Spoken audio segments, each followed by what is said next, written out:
portions for the third term. There are 3 chapters for this term: acid, base and salt, non-metal, and world of carbon. Today we are going to start the chapter acid, base and salt. About acids, when I am talking about acids, you have studied in your smaller classes what acids are. If I tell you to give me some characteristics of acids, I hope that all my students can tell me about a lot of characteristics about acids. Like acids are sour in taste, acids turn blue litmus to red, acids are corrosive, acids react with metals to form hydrogen gas. Isn't it? A lot of things you can tell. So today in this chapter we are going to discuss about how acids are reacting with metals and what are the different types, how can we classify acids, and some related topics. So first we are going to discuss about how acids react with metals.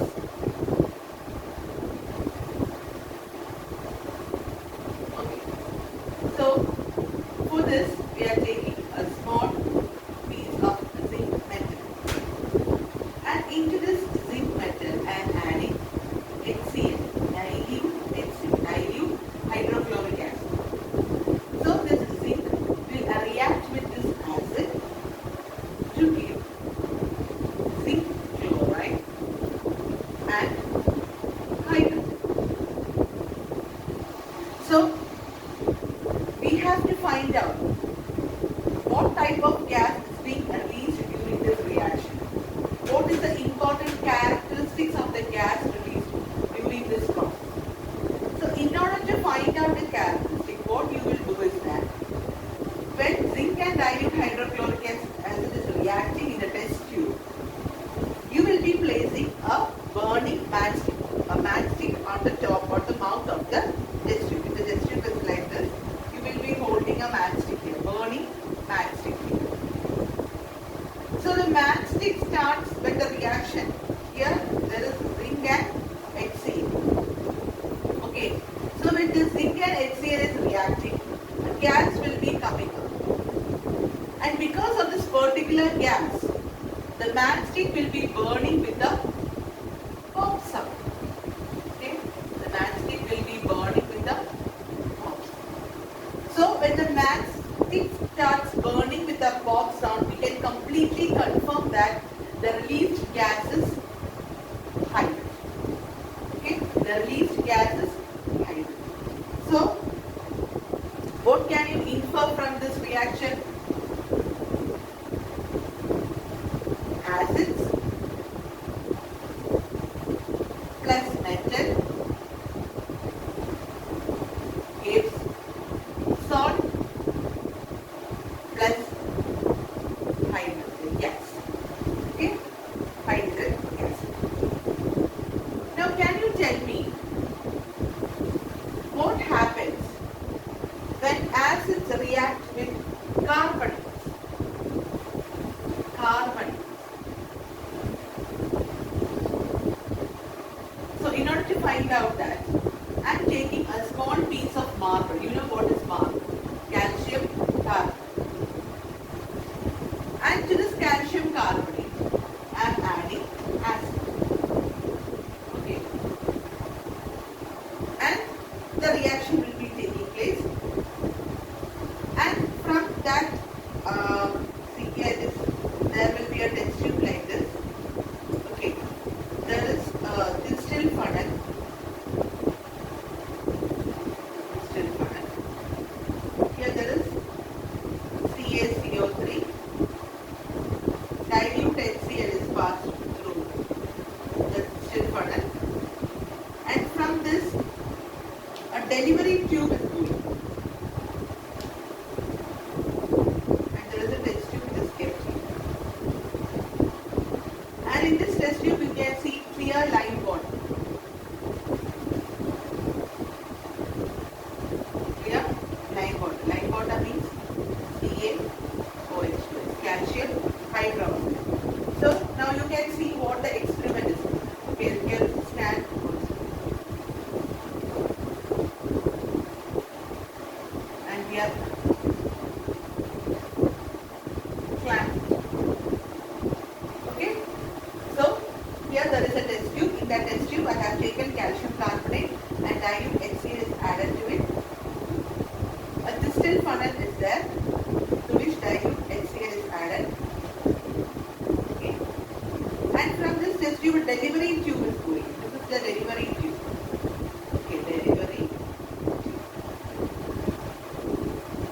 And in this delivery tube is passed through a test tube which contains clear lime water. So when the reaction takes place between this calcium carbonate and dilute HCl, a gas will be released. And this gas will be passing through the delivery tube and it reaches the test tube containing the clear lime water. So what you can find is that the lime water turns milky. Okay, the lime water turns milky. So which gas turned this lime water? So the gas which turned the lime water milky is carbon dioxide. Okay, carbon dioxide. So what are the products obtained here? What are the products obtained? Here you will be getting CaCl2 plus water plus carbon dioxide. And to this carbon dioxide, this carbon dioxide is passed to calcium hydroxide, that is the clear lime water. Okay. So what happens? CaCl3 plus H2. You will be getting CaCl3 and H2. This turns the lime water.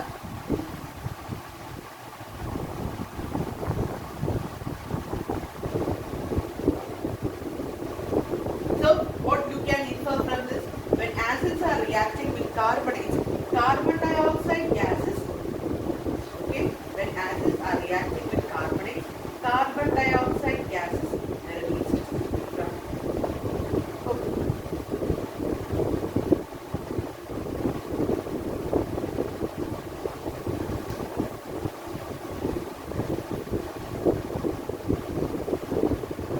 Now I am talking about some important acids like HCl, HNO3, HMO. This is dilute hydrochloric. This is hydrochloric acid. This is nitric acid. So when this hydrochloric acid is ionizing, it splits into H plus and Cl minus ion. Similarly, HNO3, H plus and NO3 minus. Okay. So what you can see common in both these acids. Okay. What I'm asking you, what is the common factor that you can see in both these acids? You know these both are acids, and when these acids are ionizing, it becomes H plus and Cl minus. Here H plus and NO3 minus. So H plus is the common factor here. Okay. In acids, the most common thing that you can find is H plus ion. So how can we define acids? We can define acids as those substances which are increasing the concentration of H plus ions in the solution. Okay. So acids can be described or it can be defined as those substances which can give or which can release the concentration or increase the concentration of H plus ions in the solution. Now, this H plus ion, they cannot stay alone. Okay, they cannot be independent. They cannot stay like that. So what they will do is that when we are adding this HCl into water or we are making an aqueous solution of it, when we are adding HCl to water, what happens? This HCl will split into H plus and Cl minus ion. Isn't it? H plus and Cl minus ion. This H plus, which cannot stand alone, will combine with the water molecule to form H3. Okay, this H plus ion will not stand alone. What it will do? It will react with water to form H3O plus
basicity 1.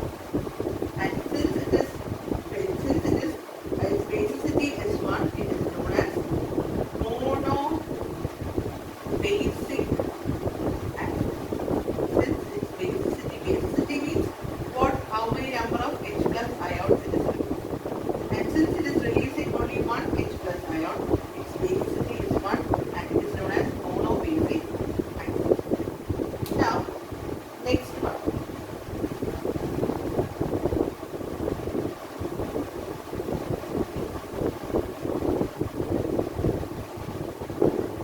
H2SO4.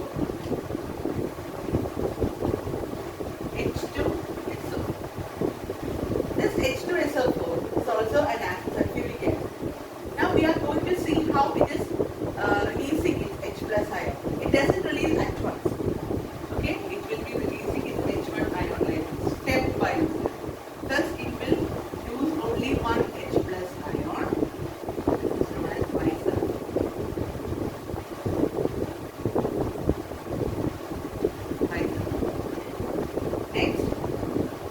Next step. Next H plus and SO4 minus. And this is sulfate. Okay. So H2SO4 is having 2 hydrogen atoms, but it doesn't release its 2 hydrogen ions at once. It releases its hydrogen ion step by step. As here, first it is releasing one H plus ion. The second step it is releasing another H plus ion. So since they are releasing 2 H plus ions, its basicity is, and it is known as tribasic. Okay. Next.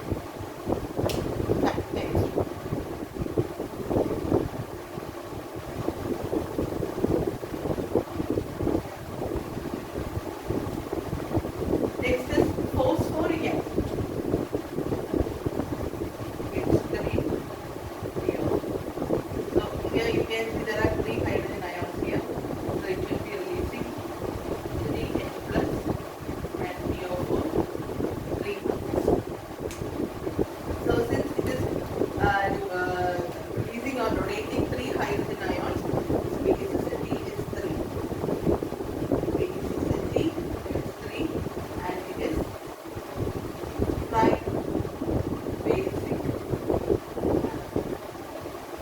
tribasic.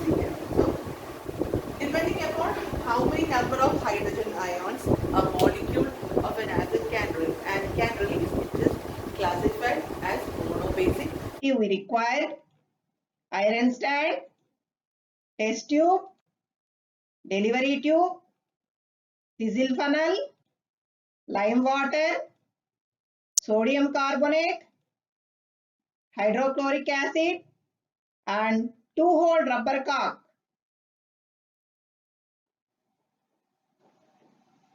First, we have to take about 5 milligrams of sodium carbonate or sodium hydrogen carbonate in a test tube.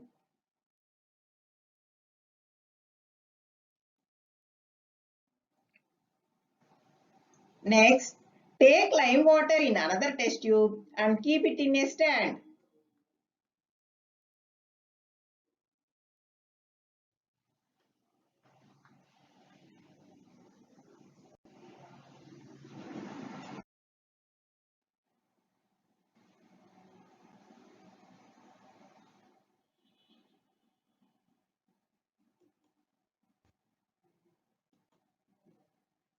Then close the test tube with 2-hole rubber cork containing thistle funnel and delivery tube.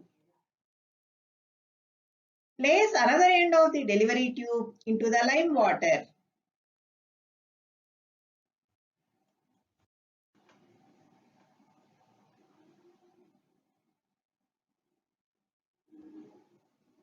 Now we are adding about 2 ml of dilute HCl to sodium carbonate.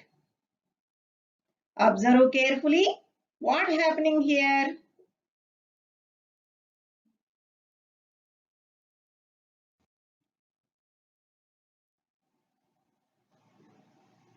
The gas which is formed in the test tube passes through lime water. Due to this, lime water turns into milky white. It indicates that the evolved gas is carbon dioxide. Observe. Okay. Now, you all know that carbon, sulfur, nitrogen, these are all non-metals, right? Now, you know carbon dioxide, sulfur dioxide, nitrogen dioxide. Isn't it? These are all oxides of these non-metals. They are collectively known as non-metallic oxides. It's non-metallic oxides. Now, when these non-metallic oxides react with water or dissolve in water, what happens?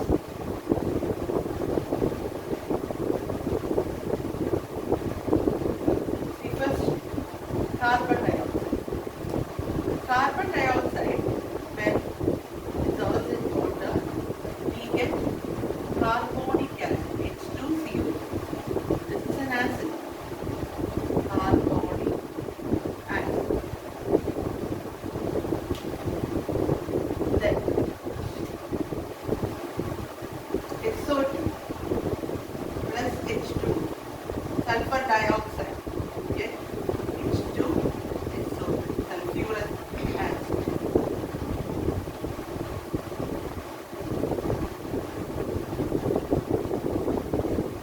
Then SO3 plus H2, H2, SO4, sulfuric acid.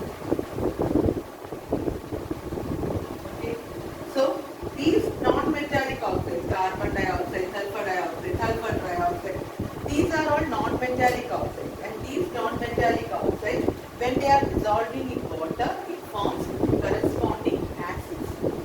Now these acids, when they dissolve in rainwater, okay, when we talk about these industries and big factories, what happens?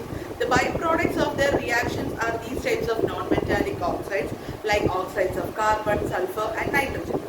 When they are released into the atmosphere, they dissolve, they combine with the moisture content, they dissolve in the rainwater, and they fall down as acid rain.